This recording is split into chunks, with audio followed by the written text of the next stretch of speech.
মহাসিন পারভেজ, ওর বাপের নাম হলো মজিদ শেখ। তা আমার হলো ওই সময় আমার একটা জমি দেখালে করলে 6 শতাংশ জমি, আমি এই জায়গাটা বেচবো। তা আমি বললাম যে ভাই আমারও তো একটু বাড়ির জায়গার দরকার, আমি গরিব মানুষ, আমি সারা জীবন ধরো এই আফরা বাজারেই ব্যবসা করি, চপ সিঙ্গারা বড়া টড়া ব্যবসা করি, তা সারা জীবনের কামাই। তা যদি বেচো আমি এইটা রাখলে আমি হয়তো ভবিষ্যৎ বাড়ি করতে পারবো, এই জায়গায় ব্যবসাটা ভালো হবে। এগুলো ঠিক আছে। তা 6 শতাংশ জমি আমার সাথে বিট হলো 6 লাখ টাকা।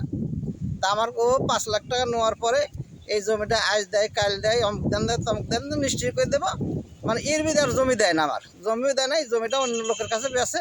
পরবর্তী আমি আফরা বাজারের এই বাজারের কমিটি নিয়ে বসলাম, বসার পরে ইনি বললো যে আমি অমুক দিন টাকা দেবো।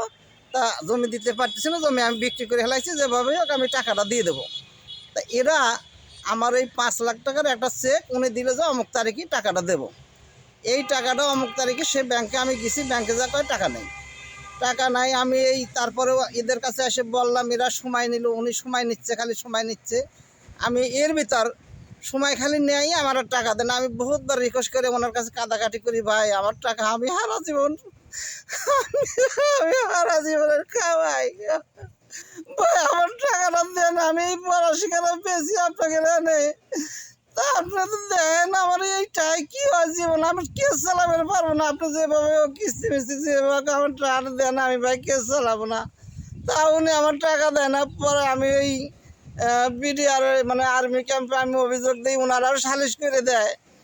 তারপরে উনি আমার টাকা দেয় না। লাস্ট শেষে আমি রাজবাড়ি যা এই কোর্টে আমি কেস করছি, তা উনি আমার সাথে কোনো কথা বল না, টাকা দেয় না। এলাকার লোকের কাছেও কয় না, অনেকে ওনার রিকোয়েস্ট করছে, ওনার আত্মীয় স্বজনরা ওনার রিকোয়েস্ট করছে, এই টাকাগুলো খালি কয় দেবো দেবো, আমার একদিন মানে একটা টাকাও দিল না।